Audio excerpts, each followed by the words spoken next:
Welcome back to another episode of the Smart Talk. Today I got my boy Eddy G in the building. Switch that camera. There you go. How you doing, man? What's up, man? Doing good. Good. I'm glad you can make it, bro. So, Eddy G, I just want you to start giving us a background story. Like, how did you end up in New Mexico? What was your come up story, really?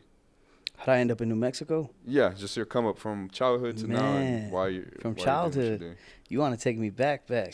I think that it's worth it, man. Man, I'm what you call a dreamer. Mm-hmm. You know, if we want to take it back like that far. Yeah. I was like 5 years old, Mm-hmm. and so I came from the border of Laredo, Texas. Okay. So I was born in Mexico. Okay. In Tamaulipas, Nuevo Mm-hmm. Laredo. And so around the age of 6, we moved to Houston. Mm-hmm. And so I was in Houston until about 12 years old, right around there. Mm-hmm. Then came to Albuquerque. Damn. And it's been a home ever since. And so you were 12 years old when you came out here?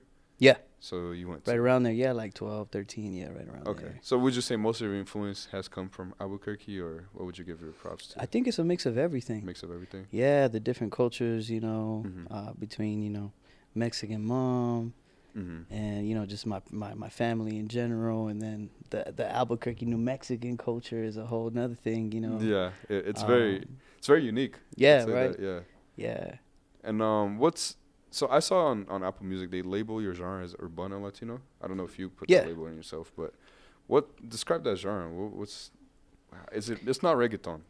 It's not. I guess you could say it's not Yeah. reggaeton because my main focus is not reggaeton itself. Right. Although, I do have some reggaeton tracks, but Mm-hmm. I would say more like a romantic urbano. Okay. So like urban romantic.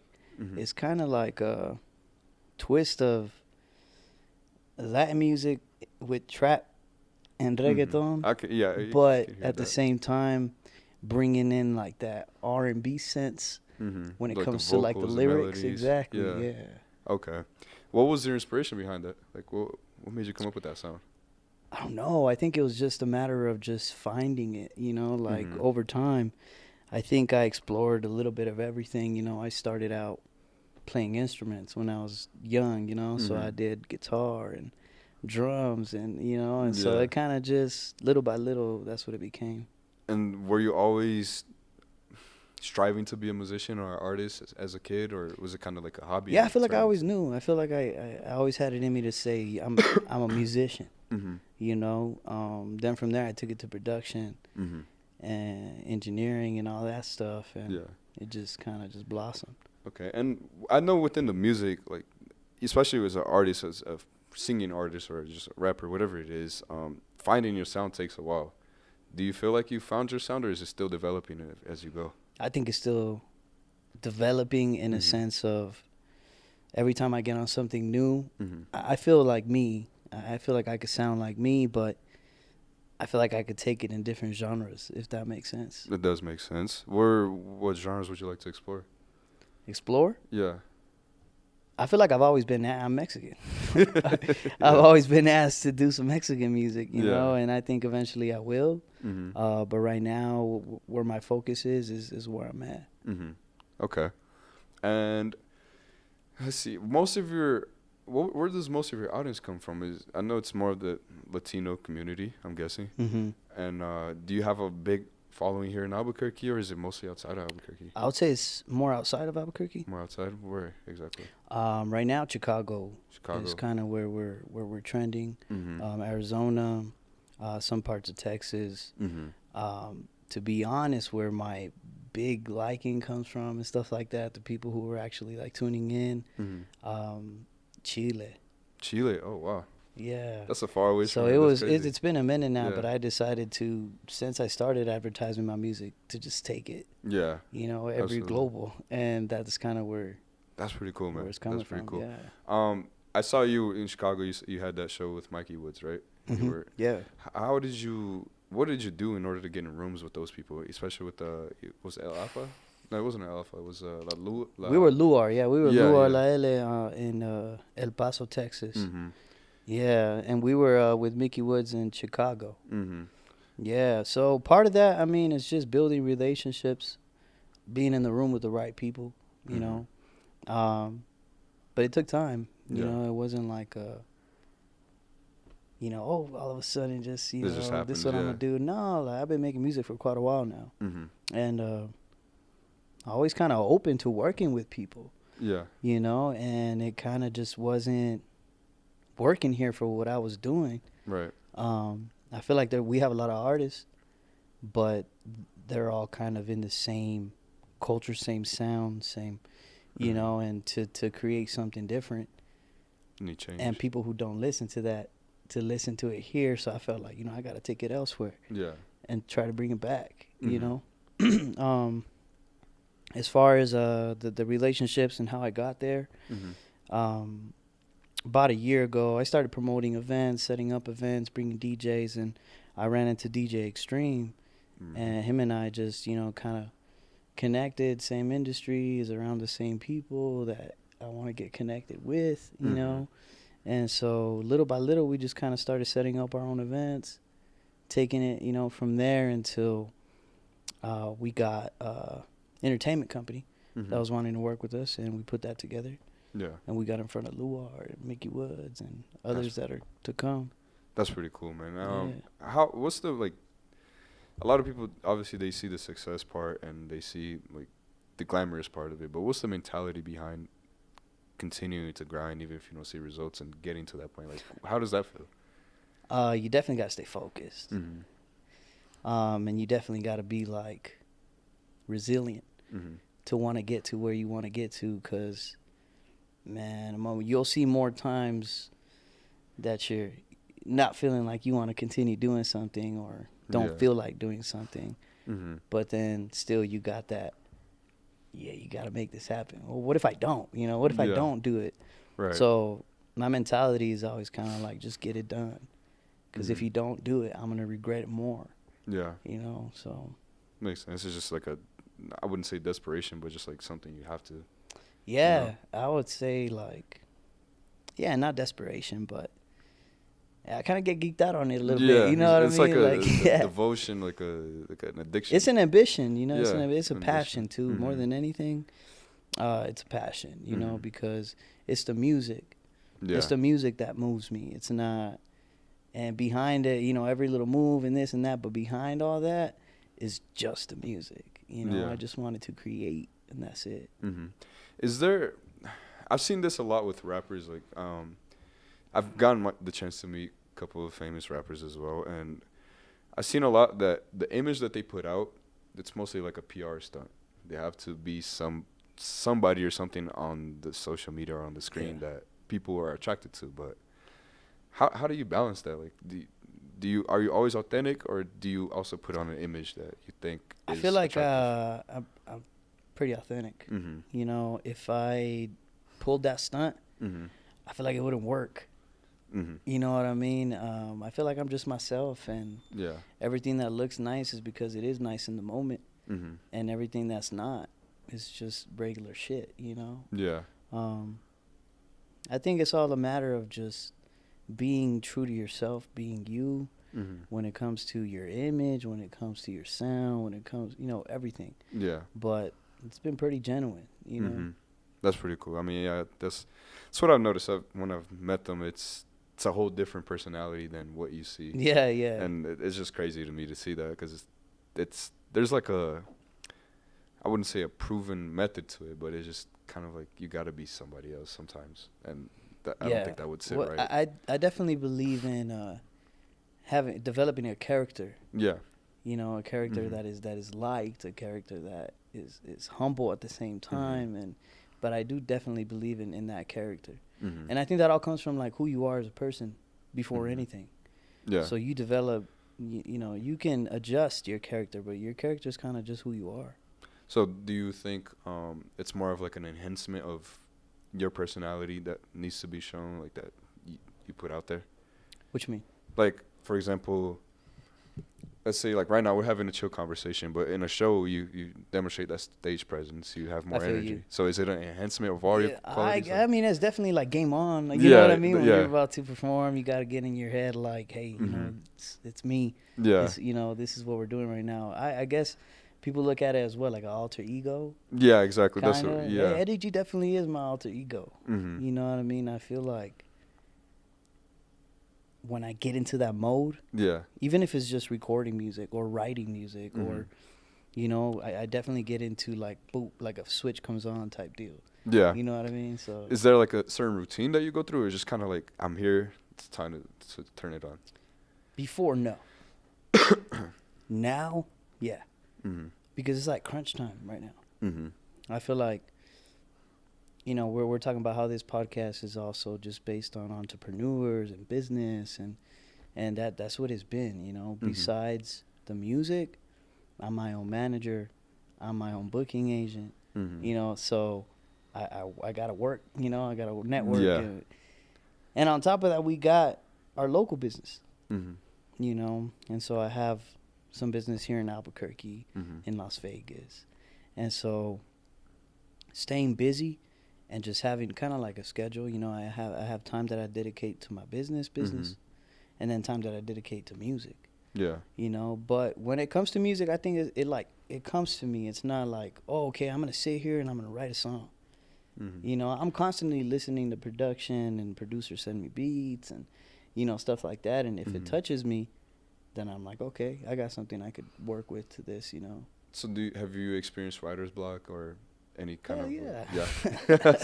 I'm like, I guess that's pretty Yeah, common, yeah. but Man, that's when you got to twist one and just have a shot of Patron or something. That's how you man, get out of it, that funk? Yeah, just relax. Mhm. And sometimes you just don't, like some people, like if they just don't feel it at the moment, they don't feel it, Mhm. you know? Yeah, Can't force it. that's true. It's got to be creative.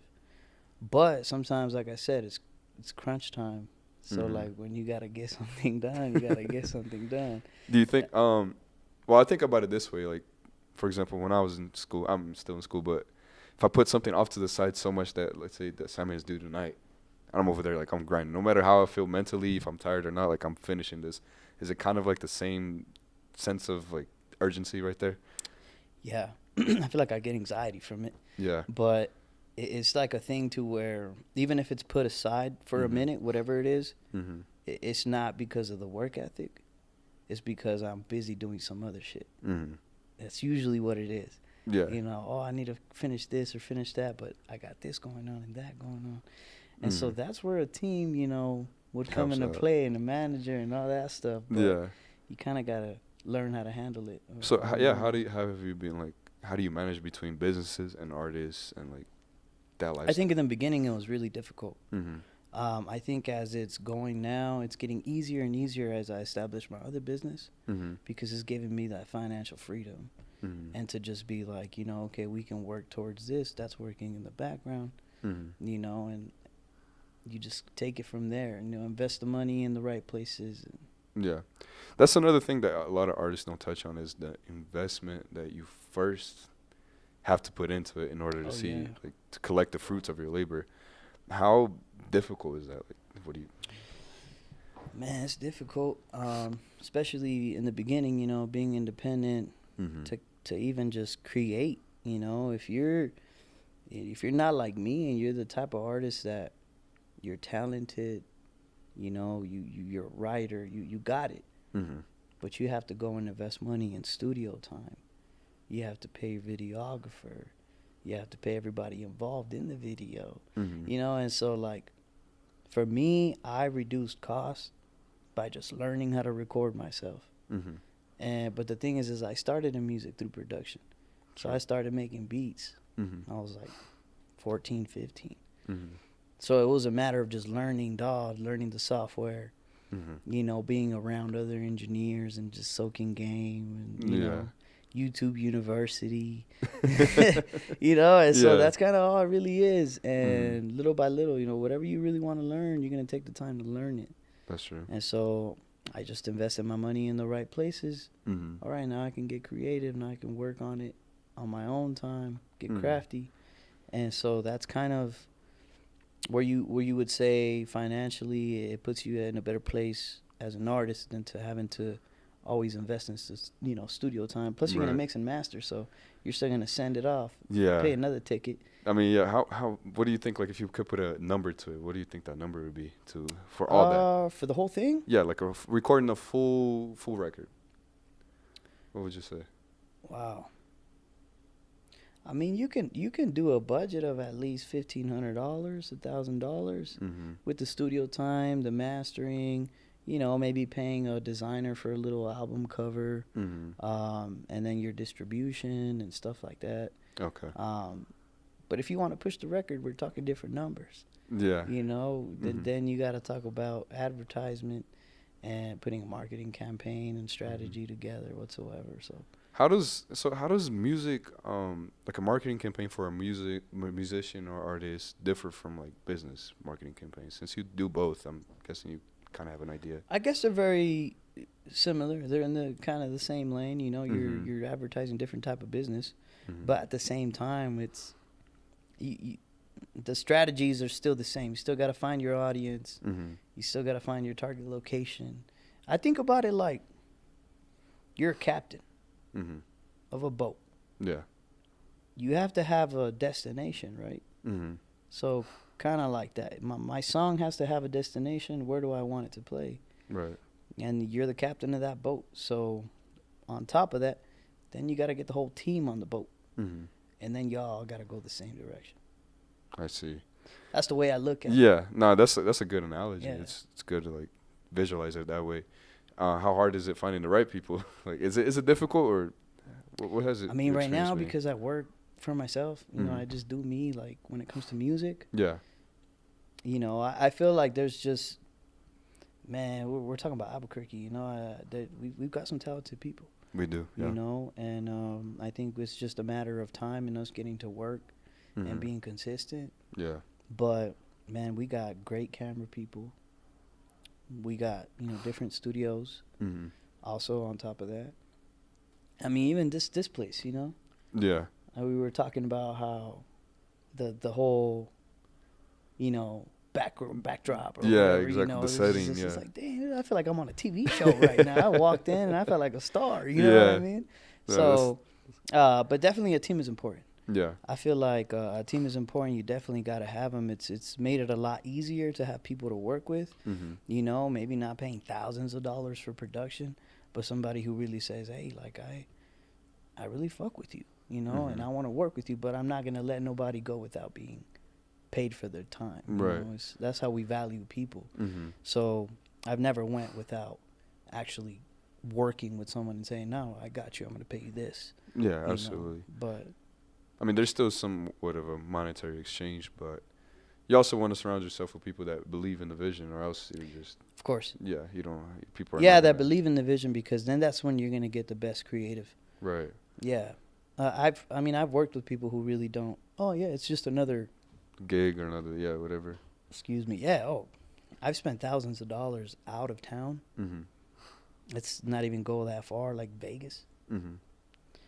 And you're paying $1,500, $2,000 for a mid, a mid video, I guess you could call it. Yeah. And man, you'd be surprised. You'd be working with somebody in town who's dedicated to their craft, super talented. $250, $300, and they're making you a movie. You know what I mean? Yeah. And so I definitely want to support the people who are working for real on their craft and they want to grow. Like I was telling Shotty from Hookah Kings, like, hey, bro, I'm just trying to work. Yeah, I mean, yeah. I'm not trying to be bougie or whatever, or The answer is gonna be, yeah, hey, pull up here, yeah, let's do it. Because that's kind of the mindset that I have. Yeah. I'm not one to leech either, Yeah. But wherever there's opportunity to build relationships and work towards something together, then that's where you're gonna be at. Yeah. What's so you had mentioned that you got your sound, you took it out of Albuquerque, you went outside like Chicago and those places, you want to bring it back. Why did you find it necessary to leave Albuquerque? What's the obstacles that you experience here? Man, I would say it's just I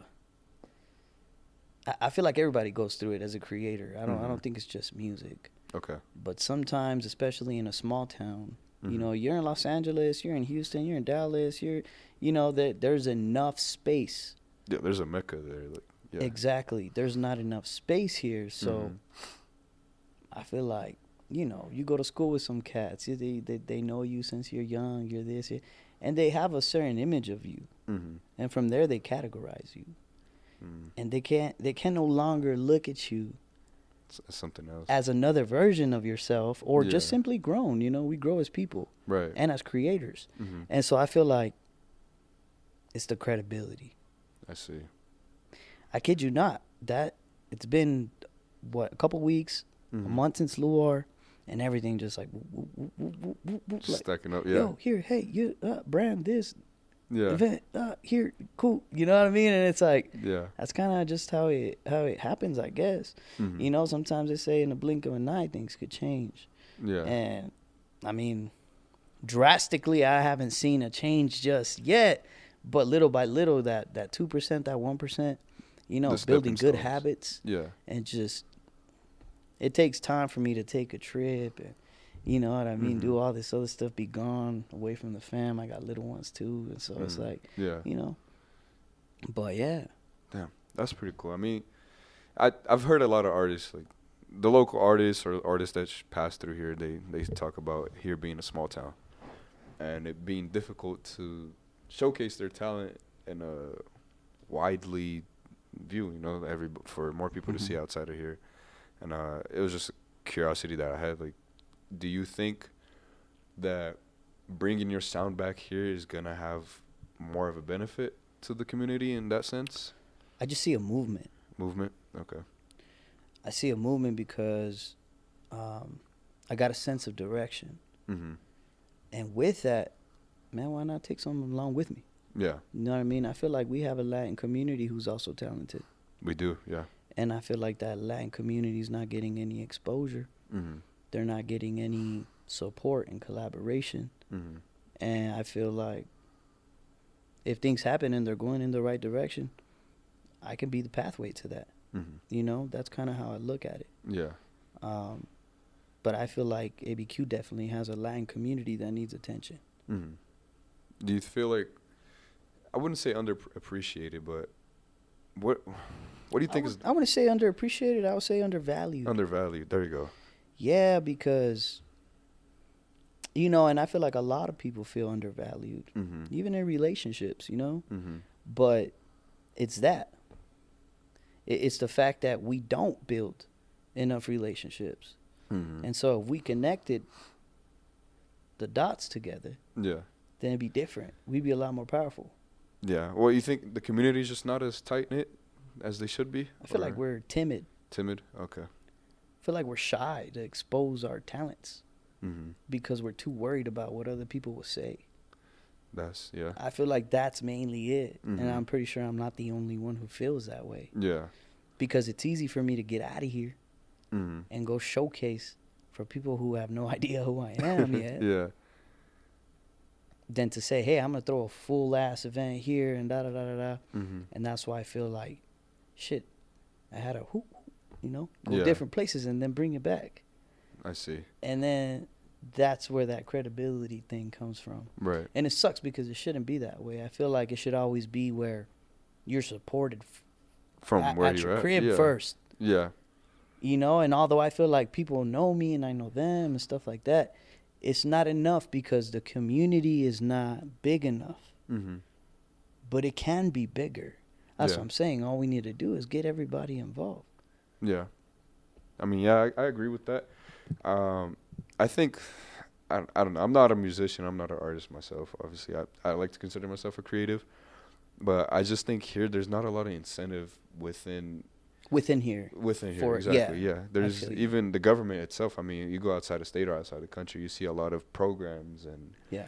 things for the children or even adults to get involved and Yeah. learn new skills. And here, like, this studio is really cool, but funded by the city. Like, creators can come in and do their work.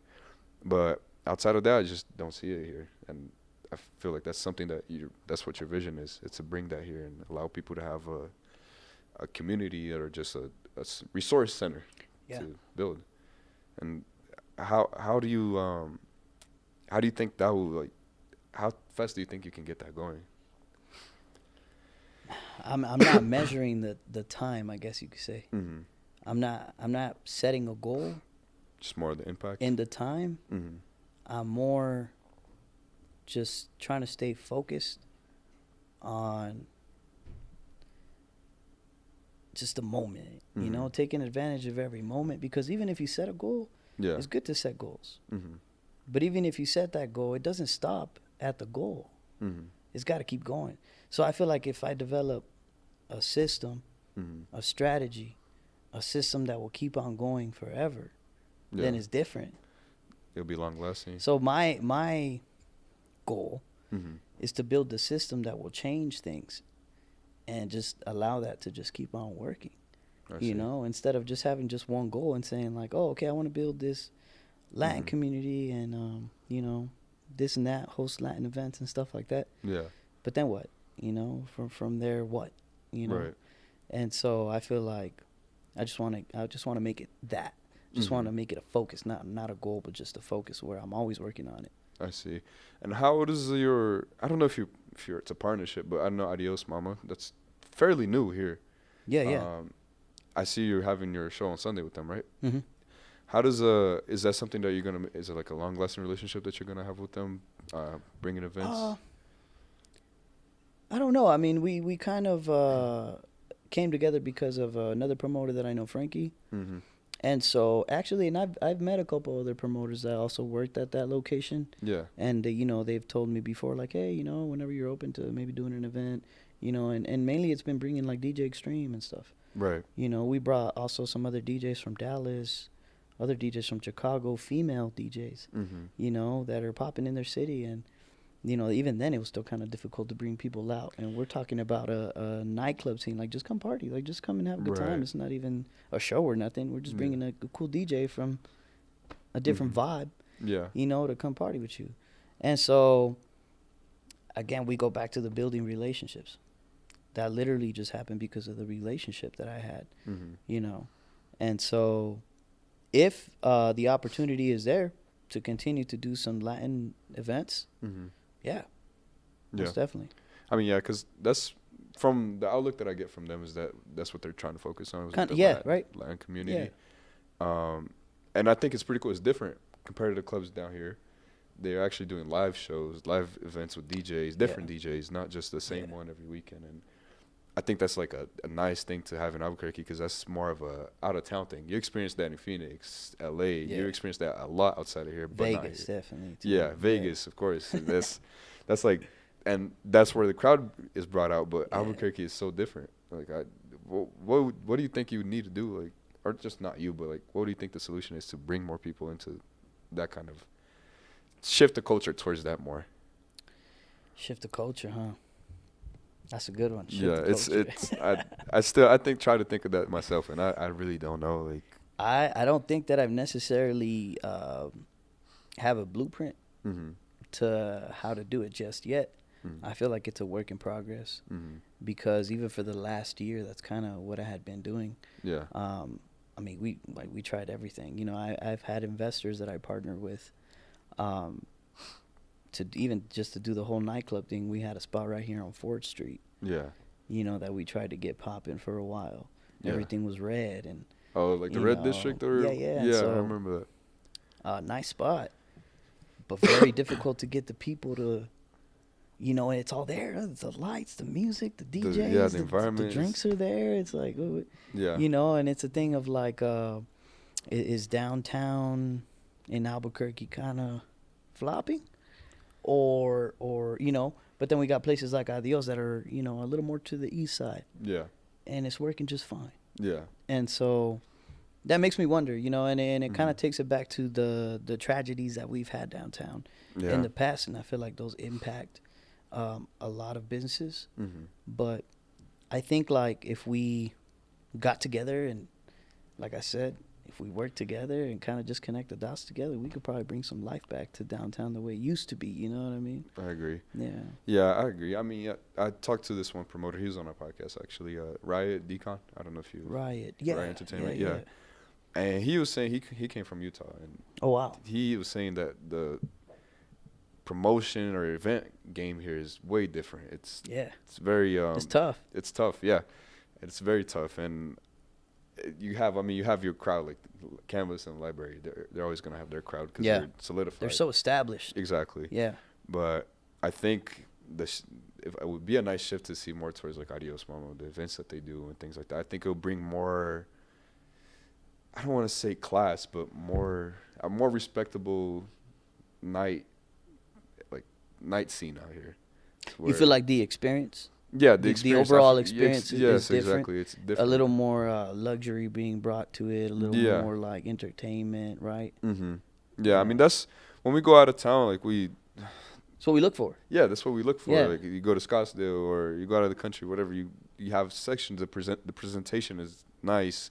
You have artists, famous people in there. Here, like, it's just it doesn't have that yet. Yeah. And I feel like that should be a shift that obviously Albuquerque should go towards, and it might even make it safer because people are probably going to spend more, and they don't want that to turn into other things. Yeah.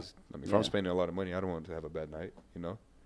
That would suck. Yeah. You just had a great time, and you're getting out the club at 2:32 in the morning, and then next thing you know, you're at a corner already starting a fight for no reason because your shoe was blue. Yeah. Yeah. No, that's what I'm saying. Like, it's just, if I feel like people are taking it not more serious, but like, you know, just seeing it as a more professional kind of environment, they'll be like, okay, there's no point in being ratchet, which is what downtown is known for, unfortunately.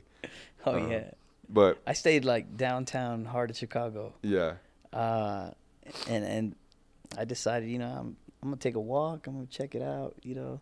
Mm-hmm. And that's one thing I noticed. Man, these people are so classy. Yeah. They're having so much fun. You know, came out here dressed looking nice and just, you know, ready for a good time. And I'm like, we're kind of ratchet. We're kind of ratchet. But then it's weird because you like kind of grow into not the ratchet part, but you grow into seeing how like what our home looks like. Yeah. You know? Yeah. It's like, that's what the crib is like.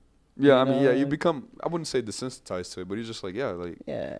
And obviously you are who you hang around with type deal, you know, but still, you know what I mean when I say like you go to other cities and you see a whole different vibe and you're like, we don't have this vibe out there. Like, and I feel like it's something that we should, or at least strive to have, you know. Yeah. I feel like it would be a lot safer. People would enjoy themselves a lot more. Do you remember Imbibe?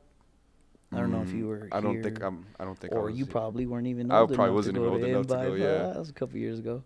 But yeah, they had the little rooftop. It was Nob Hill. Mm-hmm. Nob Hill was always like the more nicer side of town to go clubbing type deal, or Monte Vista. I don't know if you ever went there. I did go to that. Those were places that were pretty lit, right? Yeah. Yeah, and I feel like we need more of that, like more of that type of. Yeah, I mean, like Adios, Oak and Ivy is another place that they're trying to do I've that. heard. It's still, Nob Hill is kind of dead now. It's not really attracting the crowd that they want to attract at all. So it's tough, but as a musician or business owner, like in your realm, those are things that could benefit you, you know? Those are things that I feel like if the community got together, especially the artists, the creatives, and they try to push a bigger agenda towards that, it would change a lot. And there would be a hub of music here. Yeah. A lot more. Yeah.